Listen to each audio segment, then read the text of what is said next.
Bonjour et bienvenue dans la forêt des lectures. Alors, aujourd'hui, je vais vous parler de Baki the Grappler. Donc, c'est la saison 1 de la saga Baki, qui sort actuellement aux éditions Meian, dont la saison 2 est sortie il y a des années chez Delcourt, quand la Belle Delcourt était gérée par Akata, donc Delcourt Akata. Le manga m'avait pas mal tenté à l'époque, mais l'édition était vraiment pas terrible et il y avait beaucoup de tomes pour moi, donc je l'ai pas fait, j'ai pas trop, en tout cas, ça a attisé ma curiosité depuis longtemps. Quand Meian a annoncé l'édition de Baki, j'étais curieux, je trouve la couverture du tome 1 trop classe, l'édition assez chouette. Et ça m'a attiré, même si je me suis dit, non mais j'ai pas envie de faire toute une saga de manga de pur baston qui fait je sais plus combien de tomes en grand format comme ça. Mais bon, j'ai craqué pour le tome 1 et j'avoue que j'ai adoré. J'ai pris un pied monstre à lire ce manga. J'aime beaucoup le dessin et je trouve que le dessin du début de la saison 1 est fantastique. Enfin, il y a un aspect un peu rétro, une énergie, une vibe. Tout est déjà un peu dans le style de l'auteur Keisuke Itagaki, un peu exagéré, mais il y a un aspect vraiment de l'époque et une énergie monstre. Enfin, bref, j'ai tout de suite aussi adoré le personnage de Baki et ce manga de baston qui envoie quoi, qui va toujours plus haut, plus loin dans l'exagération, dans la violence, dans les exploits surhumains.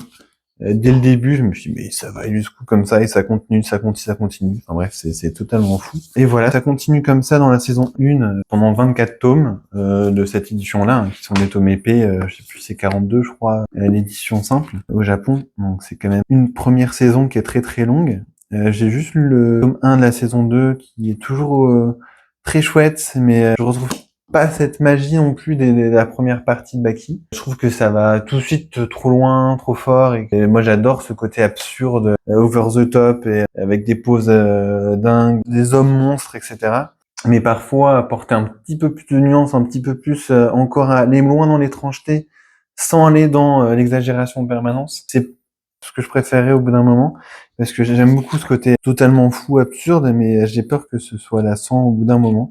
Donc voilà, je sais pas jusque quand je vais continuer Baki, mais ce qui est sûr, c'est que cette saison 1 est absolument très savoureuse. Alors là, j'ai pas pris tous les tomes, hein, parce qu'il y en a beaucoup, mais j'ai fait une sélection des couvertures que j'adore. Faut déjà voir hein, que c'est un manga par contre très masculin, très absurde dans l'exagération des muscles, de la violence, de l'aspect viril, guerrier. Alors de temps en temps, il y a des pages couleurs que j'aime vraiment beaucoup, beaucoup. Et ce que j'adore aussi, c'est voilà, les pages d'ouverture de chapitres que je trouve souvent magnifiques ici. Ils dégagent toujours un truc. Je trouve vraiment que Keisuke Itagaki, c'est vraiment un dessinateur unique avec un style et une fibre que je trouve totalement folle. L'aspect guerrier, le fait que ça mélange plein de d'arts martiaux différents avec des approches différentes, brutales, hors des règles ou alors très classe.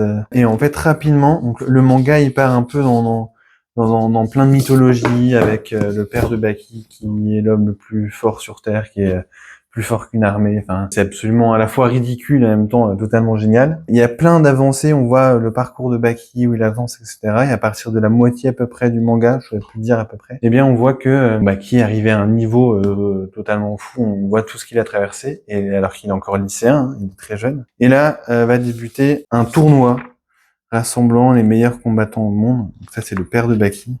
Et c'est tout un tournoi vraiment fou. J'ai adoré cette partie du manga, même si je trouvais que, en fait, à la lecture, j'ai adoré. Il y avait moins cette variété, cette inventivité, je trouve, du début du manga. C'est contradictoire, hein, je me le dis à chaque tome, que j'adorais, mais ça me donnait moins envie de lire absolument la suite. Le tournoi est peut-être un peu long, pourtant l'auteur arrive à varier les choses, à nous surprendre à chaque combat, à amener des aspects un peu scénaristiques différents, en donnant vie à chaque personnage. Parce que ce qui est intéressant dans Baki, c'est que le personnage principal est hyper intéressant.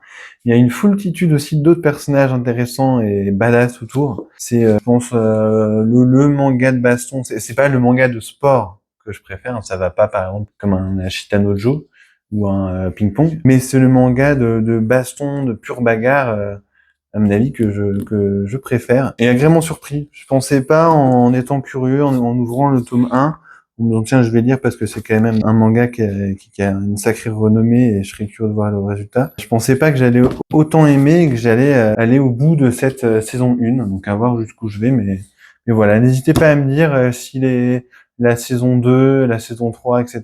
changent d'aspect, sont aussi intéressantes, etc. Donnez-moi envie de lire la suite. Et voilà, j'espère que ça vous aura plu. N'hésitez pas à me dire ce que vous en pensez. Au revoir et bientôt. Merci.